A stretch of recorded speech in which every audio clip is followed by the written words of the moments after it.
mummies. And who doesn't love mummies?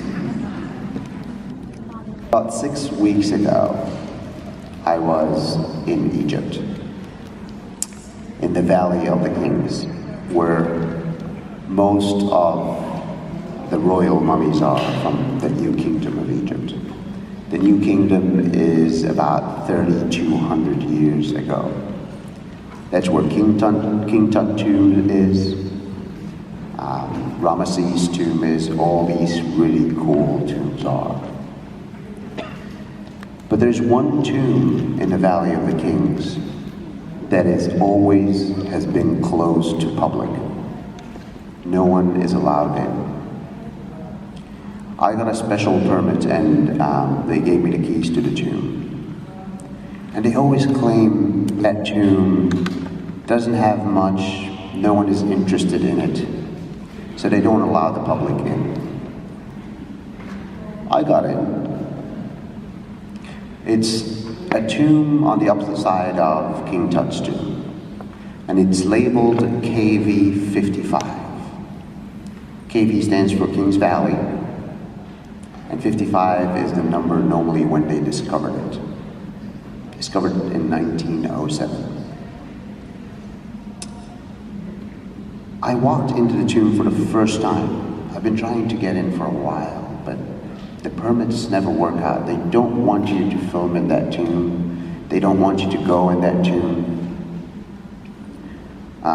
Even though they can let you film in any other tomb, even the other closed tombs, they give you permits easily. This one specifically, they don't want you to go in. I got in, and at the moment I opened the door, I could tell that the tomb is different. All the walls on the tomb are bare.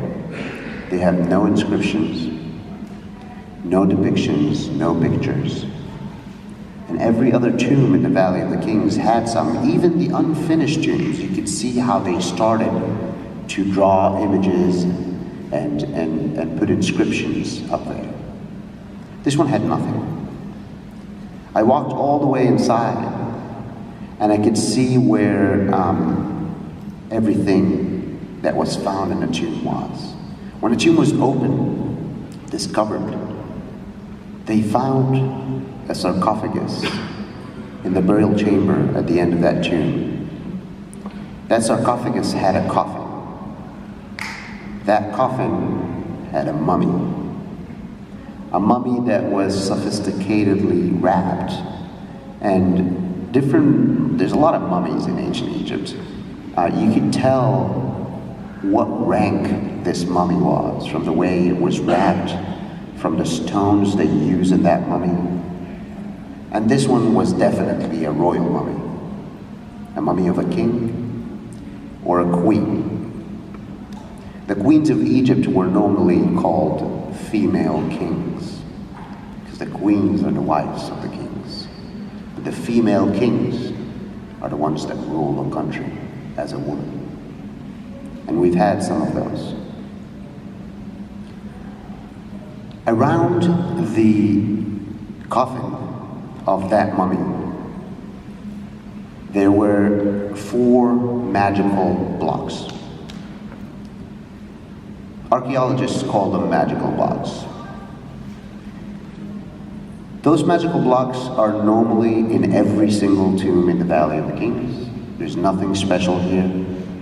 They are the blocks that started the rumor of the curse of the pharaohs. They are the blocks that protect the tomb, that protect the mummy. They have hieroglyphic inscriptions on them. And the hieroglyphic inscriptions are normally translate to that whoever gets close, he will be choked to death. They're very common. But in KV 55, those blocks were different. In every single tomb in the Valley of the Kings, the 4 blocks stand on the 4 cardinal sides of the sarcophagus, north, south, east, west, and they're pointing outwards. So if anyone walks in, if any tomb raider, anyone planning to hurt the mummy walks in, they can read the inscriptions and they will be cursed. They will die. And it's not like it didn't happen before. We have a lot of tombs that once they were open, all the workers, the excavators, the archaeologists have been struck with diseases or died from unknown reasons. Whether it has to do with chemical interactions, scientifically, ancient Egyptians were clever enough to put something in there to make sure to protect the mummy, or whether it's magical spells, I don't know. But it is true, the curse of the pharaohs is true. So the magical blocks in that tomb were turned inwards, as if instead of protecting the mummy from the outer world, they're meant to protect the world from that mummy, which has never been seen before. On the way out of the tomb, on the left wall, there were inscriptions in a language called Demotics. Demotic language was the language of the high priests of Egypt. And the high priests of Egypt were very strong. A lot of people think that the pharaoh of Egypt, the king of Egypt, is the one that actually ruled the country on his own, the most powerful. But that's not the case. If you think of England in the medieval times, where the Pope was just as powerful, the high priests were extremely powerful in Egypt. The high priests of Egypt had the influence of religion. They can control people. The king has to always make sure the high priests are happy for them to rule the country well. And in record, when this does not happen, Egypt falls into civil wars. Egypt had 3 main intermediate periods where the kings didn't agree and Egypt split into 2, and they had civil wars, and it was because the high priests and the king didn't agree. So on the left wall, going out of the tomb, in Demotic inscriptions, it said, and I'm translating it to English, it said, "The evil one shall not live again." And I'm not going to tell you the story of what happened in this tomb, because I don't want to spoil my book that you guys have, but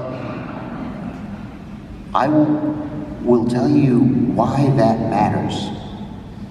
Why is it that they would do all that? Whoever it is that put that mummy there, and whoever that mummy is, whatever his crimes were, or whatever they thought that crime were, whatever conspiracy that happened and took place there. Ancient Egyptians believed that the afterlife was extremely important.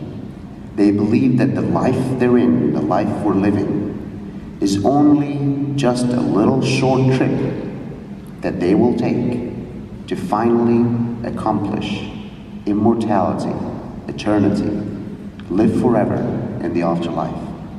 And that's why mummies exist. The afterlife for ancient Egyptians was not like it is today. Heaven, hell, where if you do good, your soul or spirit or whatever goes up there, not your body. The afterlife for ancient Egyptians was some sort of a different dimension that always is there, that exists somewhere while the life of the living exists. So if you hurt the king's mummy, if you hurt his actual body, you hurt him in eternity.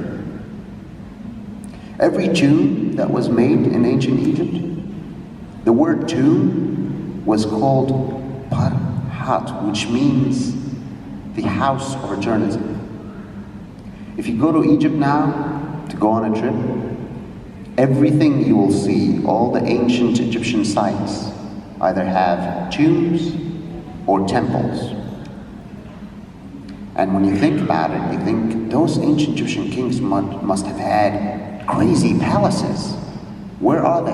Where are the palaces that the ancient Egyptian kings lived in? We have none left.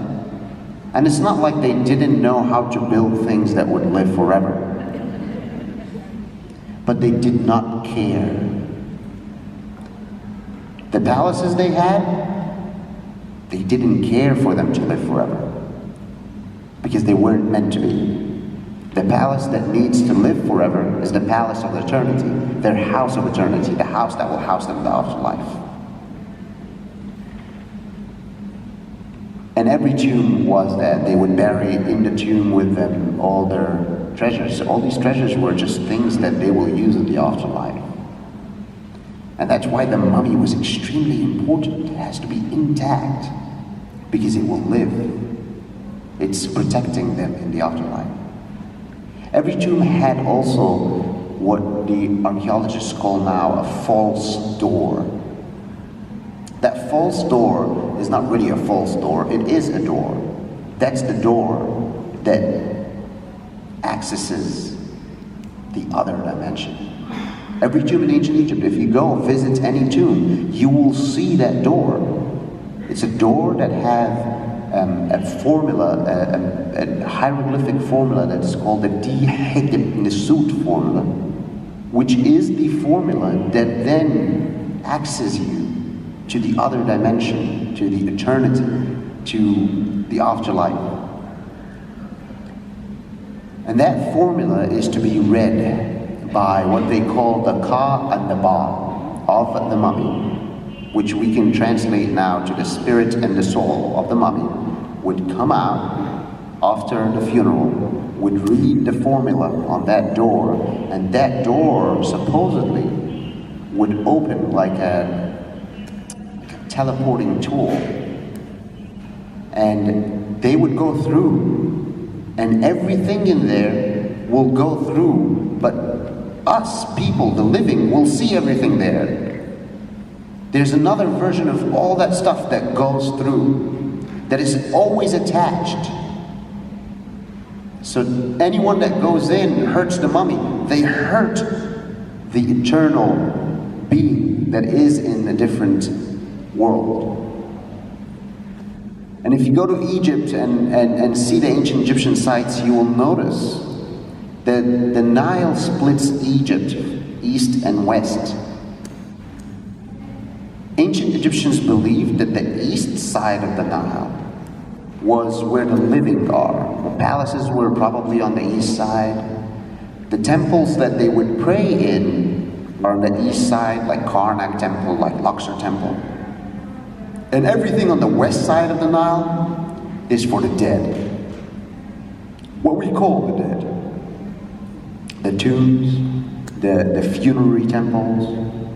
And that's the journey they take from the east side to the west side, because they believed that the east side is where the sun was going to rise, and then the west side, it sets just for the life we're in, and the sun rises again in an eternal cycle to the other life, the other dimension that they completely believed in.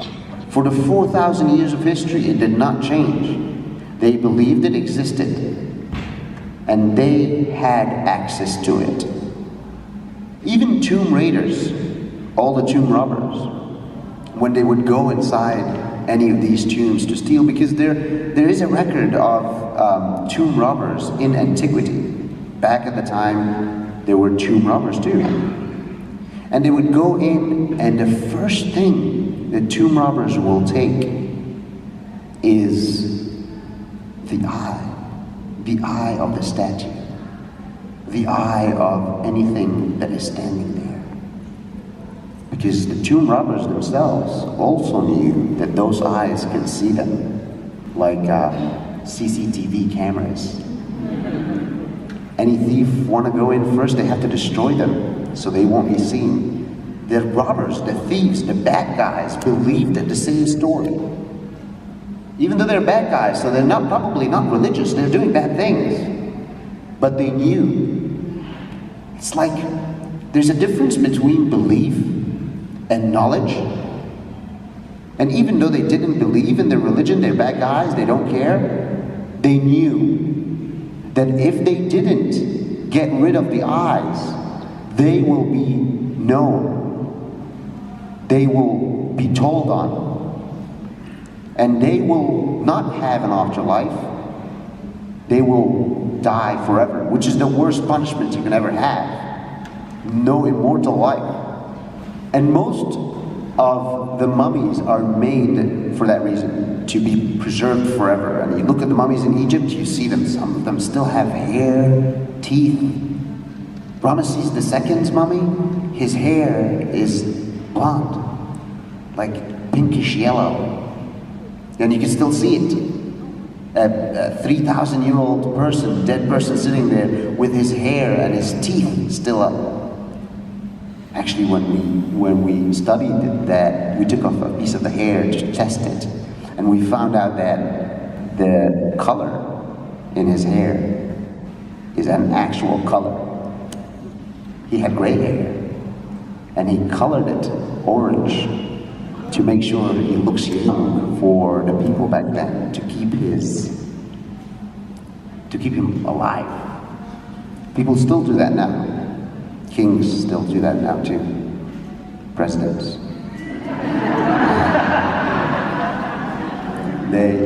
So he actually dyed his hair orange. The way the mummy is made is very sophisticated that till today, we can't actually perfect a mummy. We know how to wrap a person, we know how to make a beef jerky, but we don't know how to make a mummy because it's different. There was a whole process. There was a special god that is just the god of mummification. There's specific ingredients that you put in on every mummy to make it work, to make it live that way. In Egypt, there's a lake close to the Mediterranean Sea. It's called Lake Natron. And Lake Natron creates salt. That's where most of Egyptians eat. They get their salt for food from Lake Natron. And when we studied the salt from Lake Natron, we found out that it's the salt that has the driest type characteristics that can dry really quickly. And that's the same salt used in mummies. And the process would start by the opening of the mouth ceremony. They would put the king's body, and the high priests would come in and start the opening of the mouth ceremony, knowing that god Anubis is overlooking them. God Anubis was the god that looks like a dog with a lung. And he is the god of mummification. And they would take specific parts of his body out of his mouth without any surgical, so they don't open the body to take his intestines out. A lot of these organs would rotten inside of him. So they would take some of the organs out, like the brain, like the intestines, and they would save it in jars that would go with the mummy. But they leave one thing in, one very important organ in, his heart.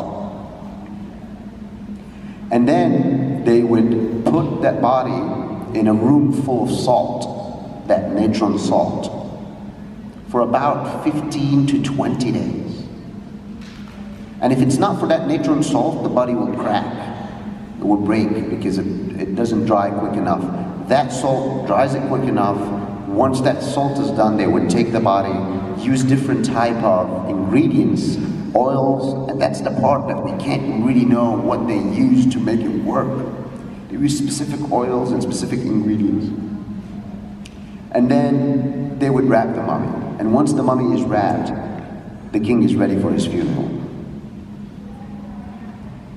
And then two things happen in two different dimensions. The funeral happens here and people celebrate. It was a celebration. It wasn't a sad thing. This mummy is about to go to eternity. And at the same time, on the other side, in the other dimension, He goes through the journey of the afterlife, the 12 hours of the Imiduat. That's what it's called.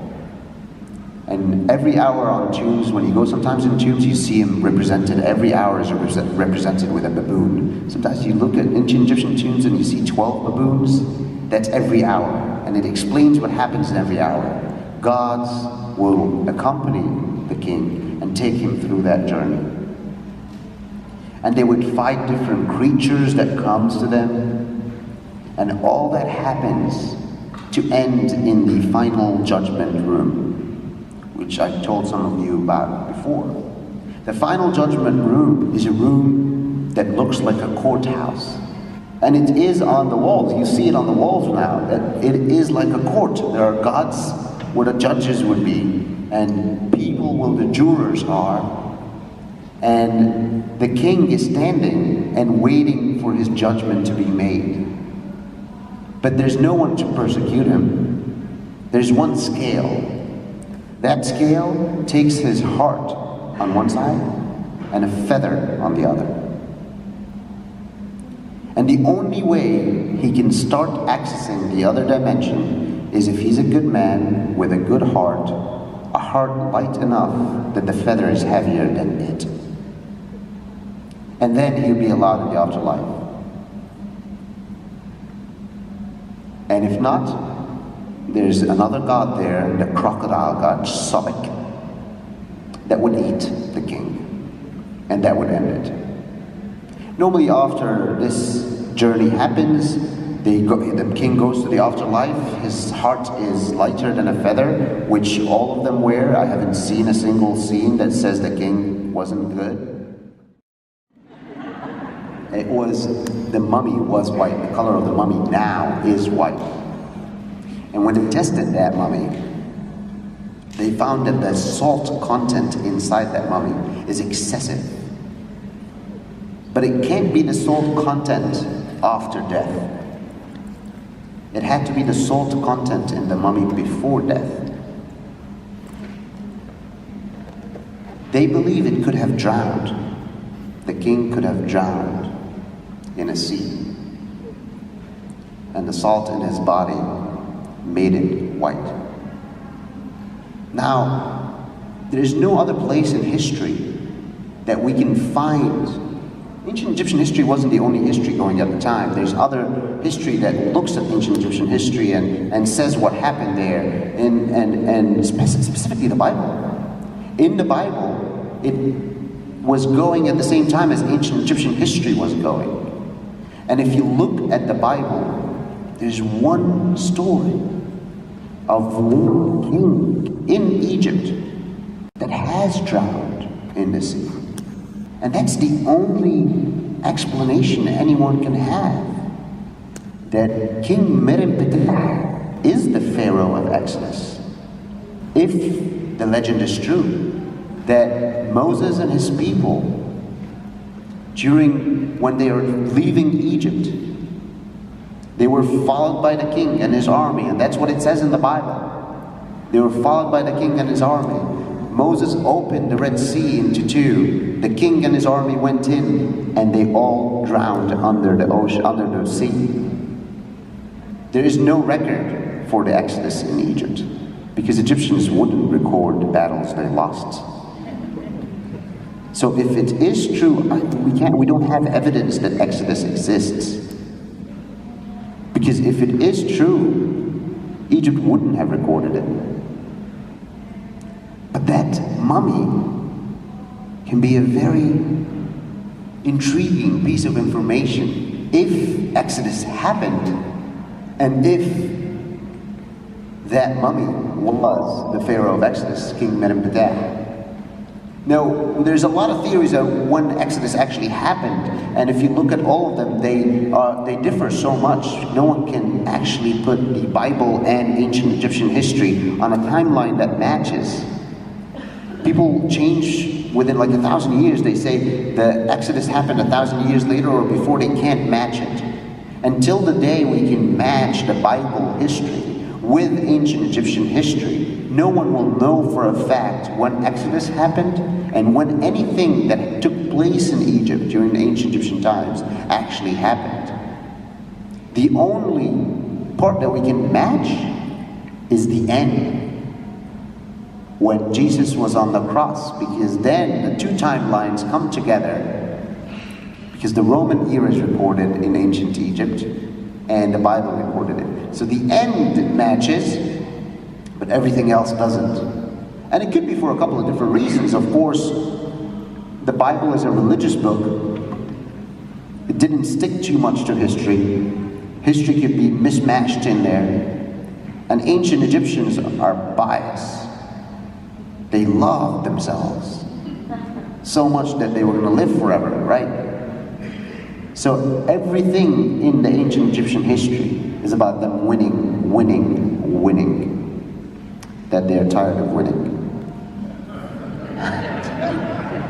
The tombs of Egypt were all made for kings and noblemen, and every tomb was made the same way to be that point of access and become the house of eternity that houses the treasures, the furniture he's going to use, and the mummy.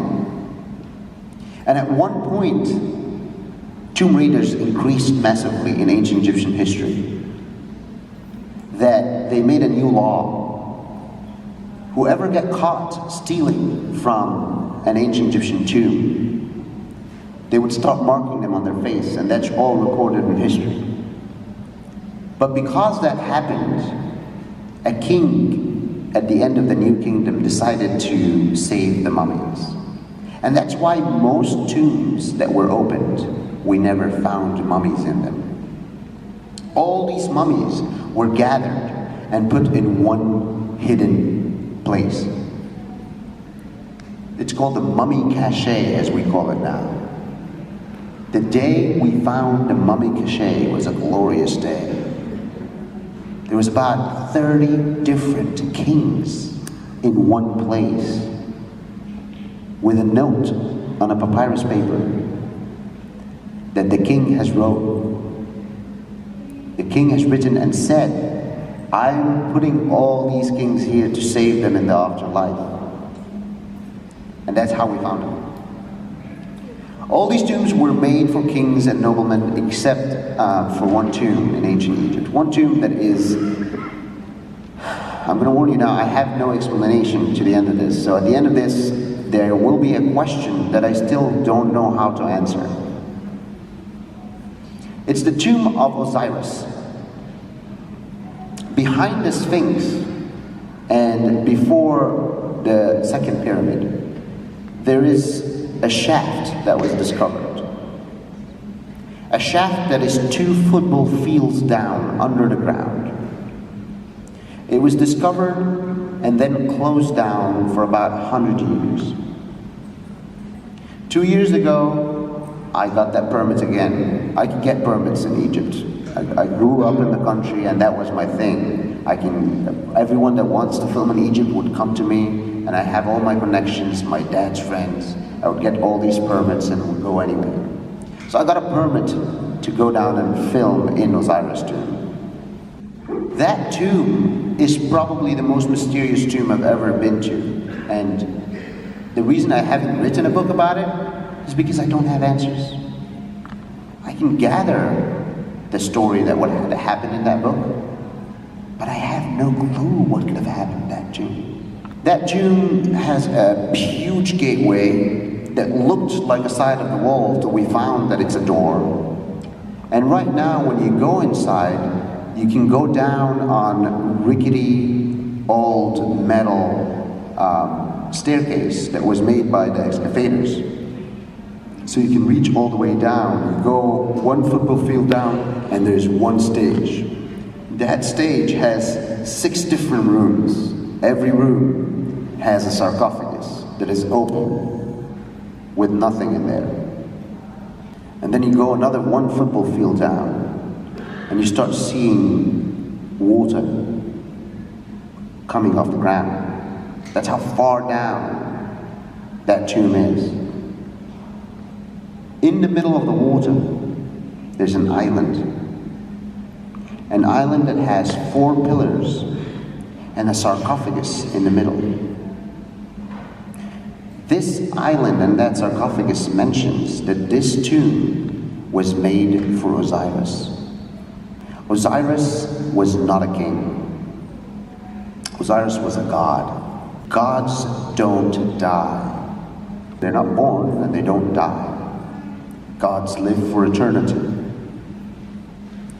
The reason I have no explanation for this tomb is not just theoretical explanation. The fact that it's a god, and the fact that this was its gateway to the other dimension. Basically, they said that this tomb would be the way that God Osiris, the god of the dead and the god of the living, the leader of all the gods, would come in and check on the living and back out from it. But that doesn't make any sense. It wouldn't be a tomb. He would have made a gateway of some sort. Why is there a sarcophagus in there where a coffin would be? But that's not having theoretical, ideological explanation for it. There's also a physical problem. That sarcophagus down there in the middle of the island is made of basalt stone that is, first of all, can only come from about 500 miles away, which, okay, it's fine. They can drag it, they can bring it, they built a pyramid.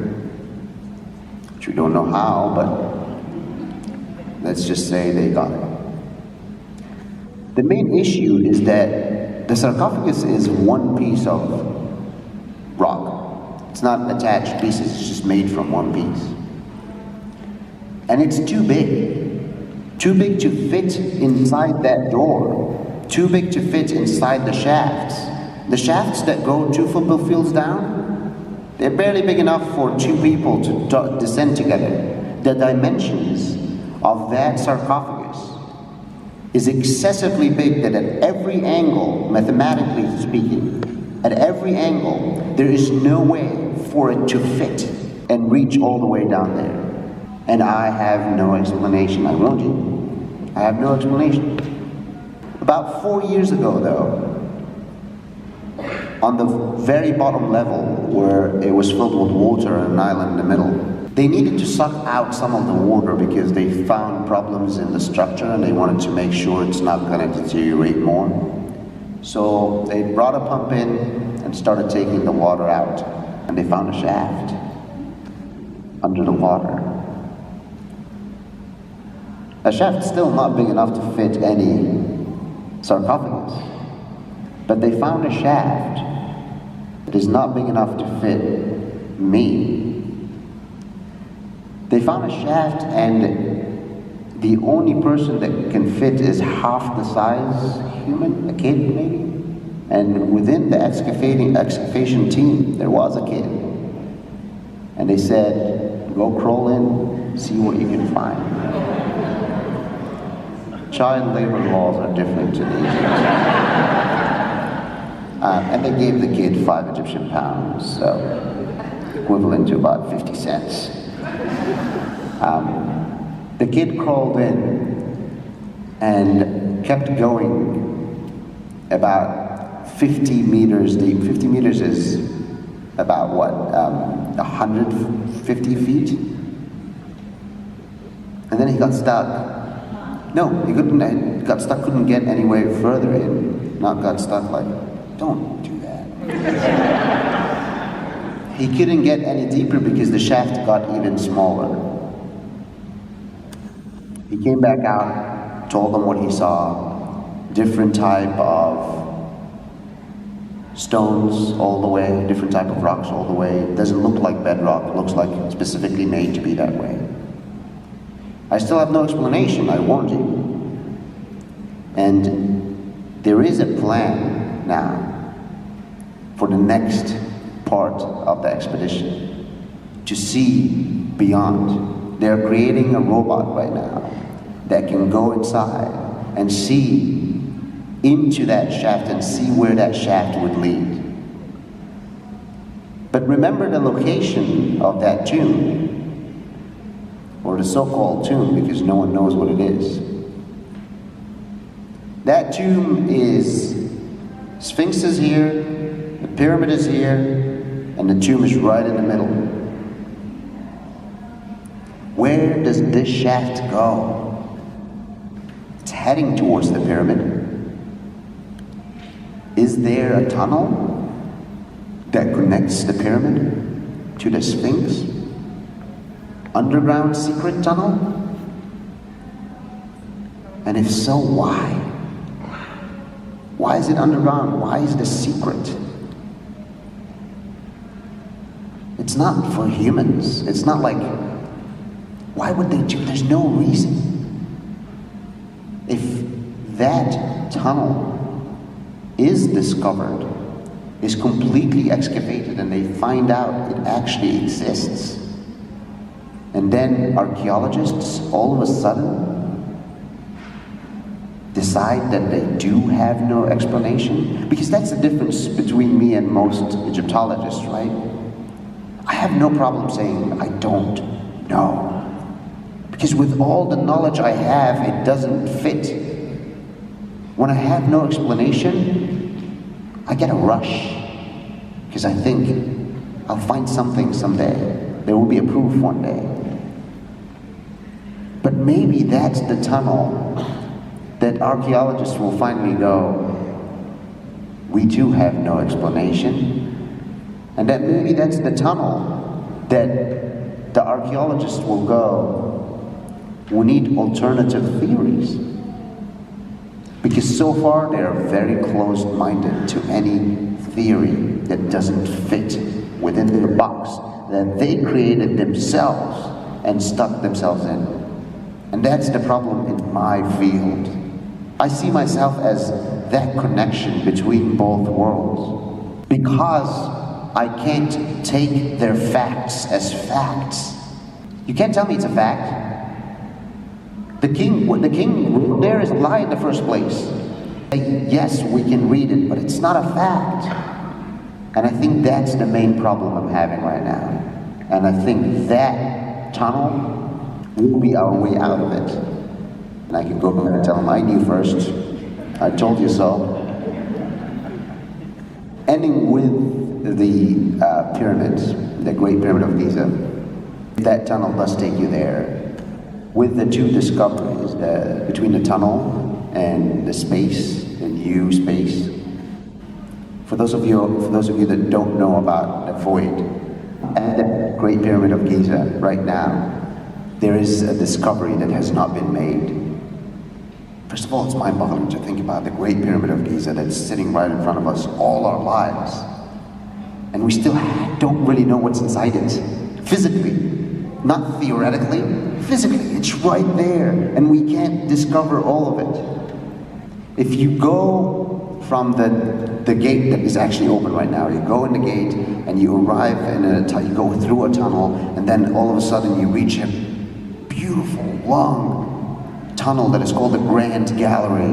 That Grand Gallery is a vaulted ceiling made of granite, which comes from also 800 miles away and had to be built with the structure of the pyramid. I'm telling you, the Great Pyramid is not just 1 million blocks, 5 tons each, all stacked on top of each other in a perfect pyramid shape 4,500 years ago. That's not the Great Pyramid, that's nothing. The amazing part is what's inside and how they did it. You can't just build the pyramid and then try to dig what they dug inside. It doesn't work that way. You have to go inside. You all have to go to Egypt and have to go inside to believe me. The Grand Gallery is long vaulted ceiling, and at the end of that Grand Gallery there is what they call the burial chamber of the king. There's another 2 burial chambers that they also found, and every time they find one they call it, oh, this is the burial chamber of the king. And then they find another one, they call it the Queen's Burial Chamber. And then they find a third one, they call it the Missing Chamber. And then they go back and say the Queen's Burial Chamber is not the Queen's, because the Queen was not buried in there. Well, that's so smart, because the King was buried in there, you saw it? The King is not buried in the King's Chamber. The mummy was never found. There's no treasures in there. There was nothing. Of course there was tomb raiders. Someone stole everything, possibly. Treasures existed. There's no record of it though. The Egyptian treasure that was all stolen at some point is all over the world in different museums.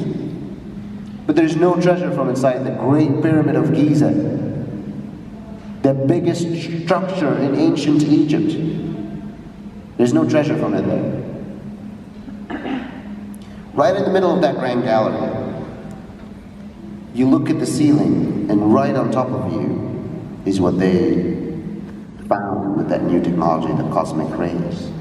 Cosmic rays was a technology that was invented for volcano mountains, so they can tell what spaces is inside the volcano mountain, so they can specifically know when will it erupt. They used that same technology on the Pyramid of Giza, and right on top of that ground gallery, there is a void, a space, a room that is big enough to fit the Statue of Liberty.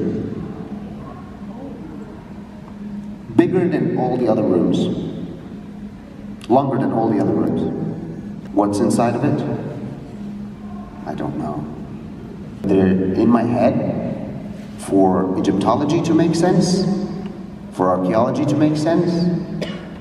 There can only be one explanation. What if ancient Egyptians, the kings, were clever enough, well, if they built that pyramid, they are, that they successfully made sure that mummy was safe, that mummy was hidden.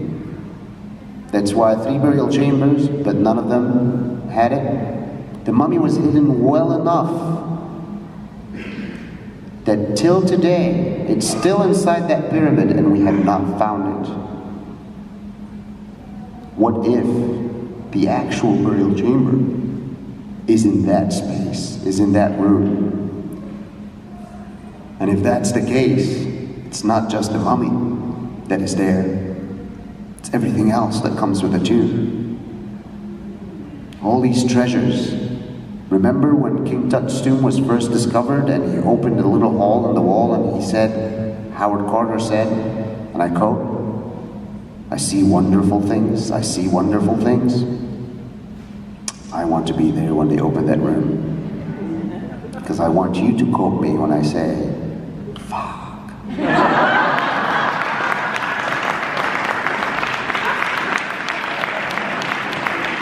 Thank you so much, guys. This was awesome. I am ready for questions. Anyone, I can take about, I have 3 minutes left. I can take about 5 or 6 questions. They would sit crouched like this, so it's less space, and they would mummify them with less technique. But there's still mummies. There's a place where they found 1 million mummies.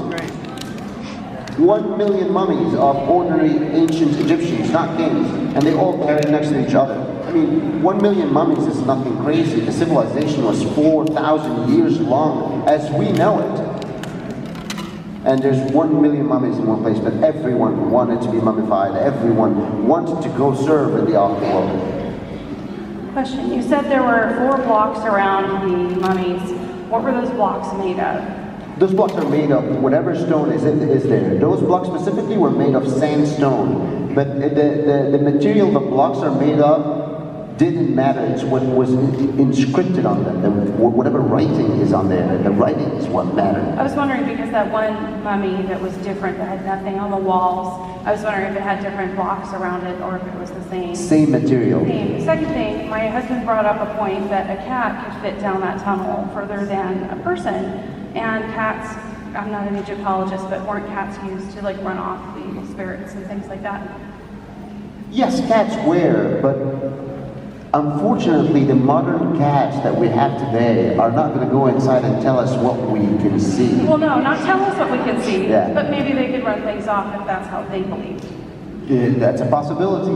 Hopefully when we get that robot and see what's inside and where it leads, we will have something, because there will be inscriptions. The Egyptians wanted to let us know everything. Obviously, they kept all these structures for us. So when that tunnel is discovered, there will be inscriptions in there. There will be key to telling us another secret that we don't know about. Thank you. Thank you. Hi, I have an observation and a question. Observation, Osiris supposedly was killed by his brother Set. How that can happen if he's a god, who knows? Anyway, my question is, with the new satellite technology that's finding all these different sites in Egypt, are you excited for that? And what can be found? Absolutely. Let me speak about the observation. Every god has a story. Every god has a legendary story. Osiris was killed but did not die. Osiris was killed by his evil brother, and he cut him in little pieces, and his wife Isis, that's the story of the gods, and the story of creation. His wife Isis gathered him around, except missed one part, his wee-wee, and then she gathered all the other parts. The reason that he missed that part is that means he cannot reproduce, he cannot make more kings, and that made that all the kings on earth, his sons had to become gods in the sky. Right. And satellite imaging technology is extremely exciting because satellite imaging technology is so accessible to everyone. Every one of you can be sitting at home and using Google satellite imaging to try to discover without digging what's under the sands of Egypt. And it's very specifically, when you look in the desert of Egypt and you see a square in the sand, just try to find the satellite imaging, the images that happened 1 or 2 days, 3 days after a rainy day.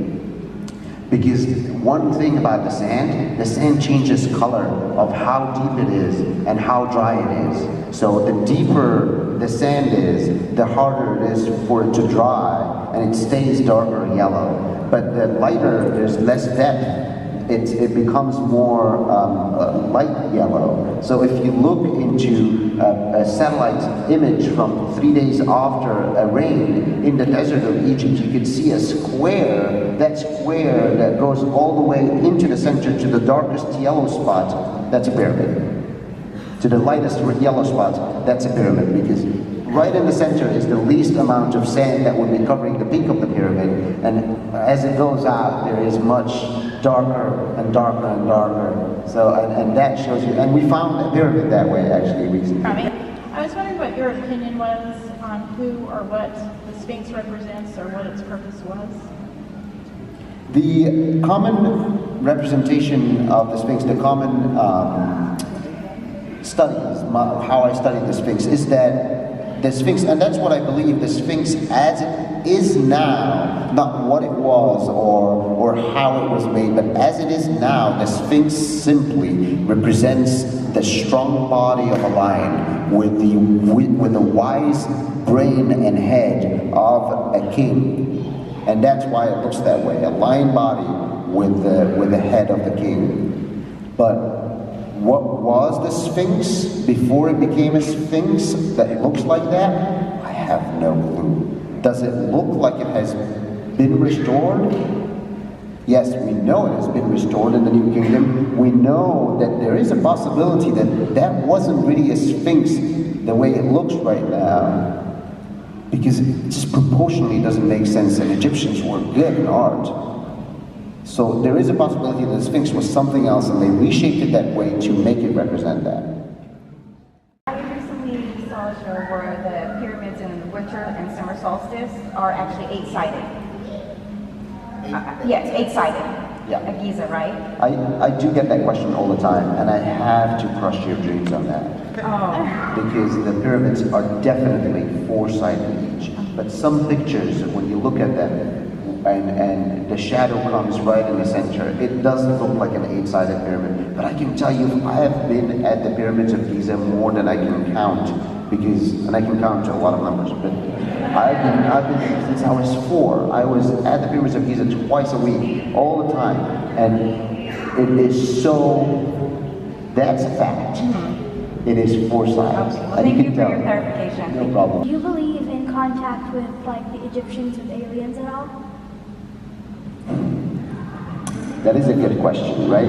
We are at the AlienCon. Here's the problem that I have. I am a scientist. I base everything on evidence. And that's why I can't tell you yes or no on so many things, including the things that are right in front of us that I can't even fully discover yet. So till I have solid evidence, I cannot tell you I disapprove, or I cannot tell you I approve.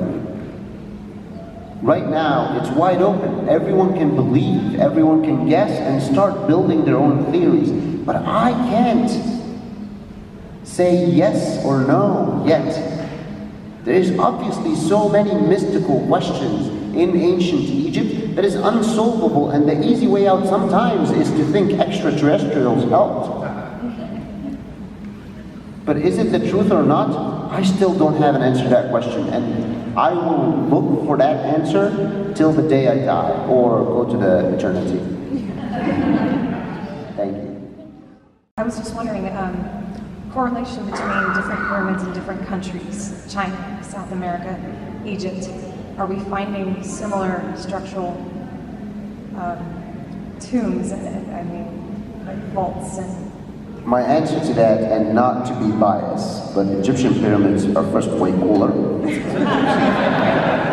I believe that. And Egyptian pyramids were thousands of years older. Thousands, not just a couple of hundred, and a couple of hundreds is a lot, but thousands of years older than all the other pyramids. And the straightforward physical theory of a pyramid is literally the most structurally sound structure that you can build, and practically useless if you're trying to build a building, because there's so much space used that less, if you want to put an apartment building in there, it's the worst investment ever. But if you want to build a building that would live forever and you want to show it to the rest of generations, a pyramid is a safe way to go, and it shouldn't have been too hard for other civilizations to guess that. Right. Okay. I think that answers my question, but also the Sphinx, don't we now know that it was actually a lot older than we thought it was? The Sphinx. The Sphinx. And that it might have had a twin? Might is correct. No, we don't. Okay. Because the problem with aging the Sphinx, dating the Sphinx with all the technology we have, specifically carbon dating, is that the rocks that the Sphinx is sculpted in a mound, and that mound would have existed hundreds of years ago. So if we go test carbon date that mound, the date will not make any sense. So we can't tell for a fact the actual date of the Sphinx. Based on archaeology, the Sphinx was made several times. The first time we know it was made, recorded, was the time where they built the second pyramid, Khafre's pyramid. Now before that, we still don't have any records. Until we find that record, we can prove that the Sphinx was much older. I personally don't. Gut-wise, gut talking, I think it's older. You briefly talked about the king's journey to the afterlife, but what about the layman? Was it just as exciting, as monumental as king? It's unfortunate, but Egypt was a dictatorship. Ancient Egypt was a dictatorship. There are the noblemen, they're the creme de la creme of a class, and everyone else would just hope they make it to the afterlife if they are needed by the king as servants and otherwise. So they had no idea that they would get to the afterlife. So they'd be a good person hoping that they would go on this journey and get to the afterlife, or they just die? It wouldn't be their decision whether they're good or bad, and that's the bigger problem. So they would know if any of the kings or the noblemen tell them that I need you in the afterlife, mummify yourself because you need to wash my feet when I go back. That is the case. They bury their little statues of servants with them.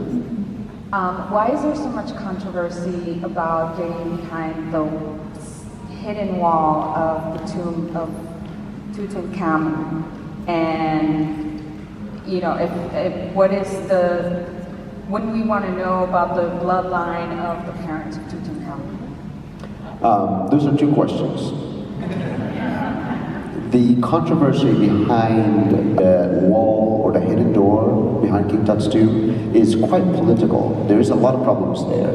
What I personally care about is, yes, there is technology and we can find a room behind it, but is it worth taking the risk and maybe destroying a part of King Tut's tomb to just see what could be behind it.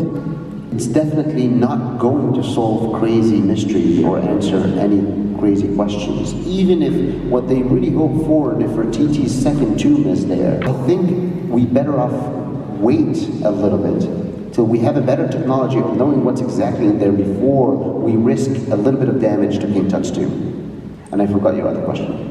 The bloodline. The bloodline. There is DNA tests between the bloodline, and King Tut is now, for a fact, because of DNA, is the son of Akhenaten, the king that preceded him. Is it a mixed DNA? Huh? Like, is it a mixed DNA, like reptilian and human? No, it was King Tut was 100% human. I watched a kind of a reality show with Dr. Zaki Mouaz a long Chasing time Mummies. and he had a bunch of American interns, and anytime they would say, oh my gosh, this has to be aliens or something, he would get like really irate. Do you think that that is why they block entrance to some tombs or information, or do you think it's more of a... I think deep inside, Zahi is a great archaeologist. I know the guy in person. I grew up around him. And deep inside, he hopes to be wrong with any of the discoveries that he's made. But he has to shut down anything else because he is a very strict person, and that's his persona. And also, it does touch his, I don't want to say ego, but it does touch it, hurt it a little bit. Dr. Zahi is Egyptian, just like myself. And there is an issue here where I want to say that my ancestors completely built the pyramids and had the knowledge and completely created them.